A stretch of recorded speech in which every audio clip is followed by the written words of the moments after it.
let's talk about hair. Oral Minoxidil. So the update is long overdue, and being for such a long time on Oral Minoxidil, I've got a pretty good idea of what it can do for me personally, and I'm gonna share with you my experience as well as what I'm planning to do moving forward. Before we start, my name is Rolandas. I had 2 hair transplants. I was Norwood 5A, and I'm using no Oral Minoxidil. Why?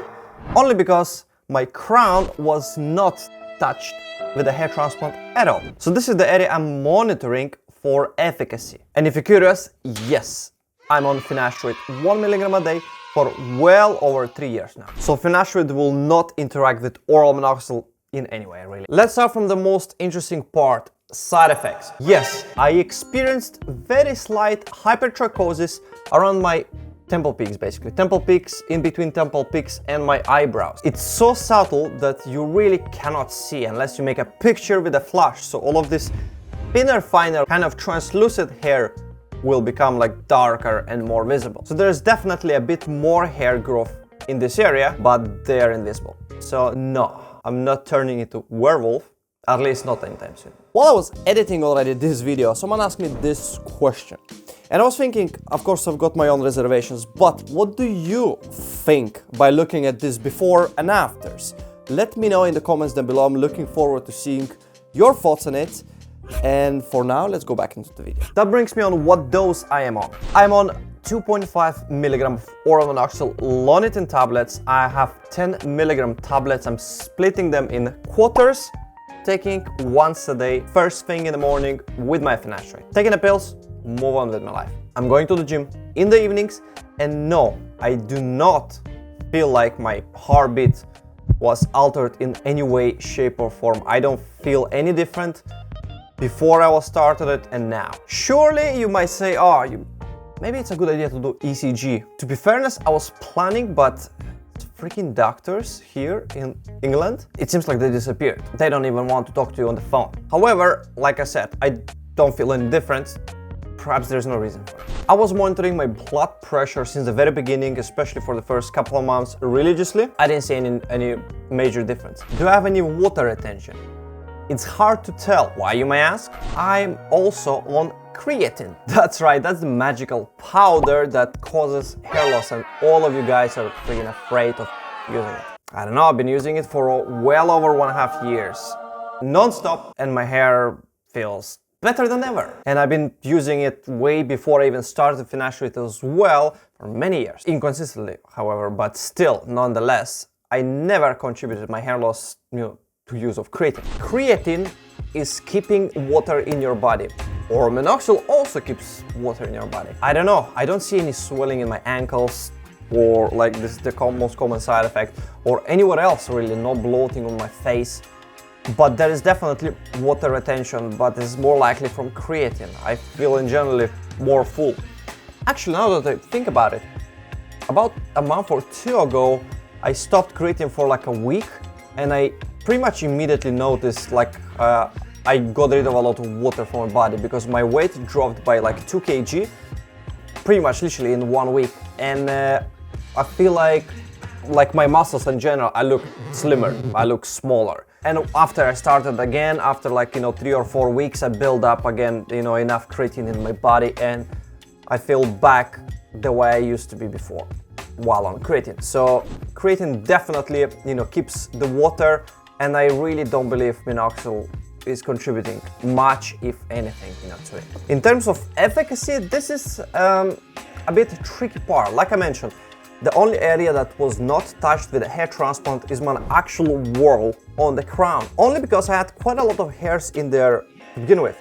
That's why I decided to start Oral Minoxidil after my second transplant, pretty much a few weeks afterwards, and see how it goes, see where it can get me to, because Oral Minoxidil is more potent than Topical Minoxidil. There is one study which claims 1 milligram of Oral Minoxidil, it was in women, by the way, is equal to 5% Topical Minoxidil in terms of results inside. I'm taking 2.5 milligram, that's supposed to be at least twice better. Take from that what you will. But I want to show how I looked pretty much in the very beginning when I started Oral Minoxidil. This was about 1 month after I started, only because, my hair was super short, it was bust to the skin, so it would not be really feasible, comparison, if we're comparing to what I have right now, this is my pretty much kind of baseline, if you will. And this is the area, the crown, the wall that was not touched at all with the transplant. And this is my baseline. So pretty thin, you can kind of see through. From this perspective, looks much better than if you would look from the front towards my crown, like for example right now. You can see here it's much thinner. However, if I would just simply turn it around, it will look much better. 1.5 years or something like that on Oral Minoxidil. And what we see here is that the hair itself, obviously it's longer, so it's not exactly fair comparison. However, what I want to point out is that it didn't improve dramatically to the point that, you know, I'm like super happy with the result. No, there's still some thinning.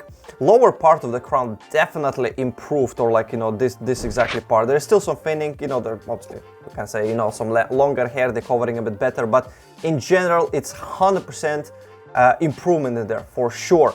This left part especially improved quite a lot. It looks like there is more hair per graft, so meaning from one, you know, area there is more hair sprouting compared to here.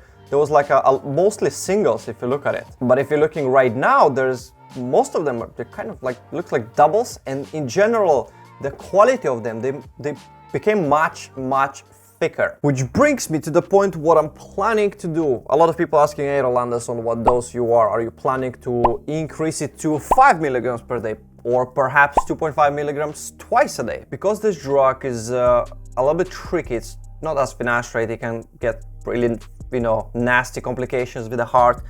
I'm not particularly fancy experimenting to great extent. I'm really happy what I got right now. It seems like everything is fine, don't have any side effects. I'm feeling absolutely fine and perfect. And I think this dose, long term, to keep up with, you know, basically this routine, it's gonna be a good option because it, like, I already know I'm doing well on it. However, if I increase to 5 milligrams, first of all, I might experience shedding. Second, I don't know how my body gonna react. It's very likely I'm gonna have more improvement. However, I might have more hypertrichosis. Maybe I'm gonna have any, you know, alterations in EKG. So, you know, I don't want to mess up with my heart. It's pretty, you know, tough. And that's why I'm telling to you guys who didn't try any minoxidil at all, start from topical. Topical is so much better and safer and so much easier and cheaper to get it. Let's start from that. So since I'm not planning to increase oral minoxidil dose, I'm not planning to add any other treatments because finasteride is the most potent treatment, oral minoxidil is second most potent treatment, and everything else is really either super weak or pretty much experimental that I'm definitely not willing to, you know, compromise my, you know, body or whatever. The way I feel great, why do I need to mess it up just to try?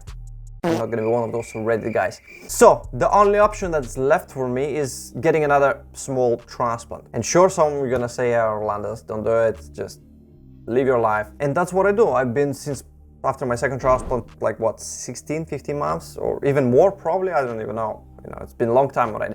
And absolutely happy I don't really think about my hair on a daily basis. However, since it's a hair transplant, it costs a lot of money and I don't want to mess up. There's always potential for failures, you know, for shock loss and whatnot. I'm not trying to, you know, rush into it and realistically looking at my options. And by the way, if you haven't watched one of my recent videos where I was analyzing basically results people getting from finasteride and topical minoxidil most of the time, have a look at this video over here. Gonna blow your mind.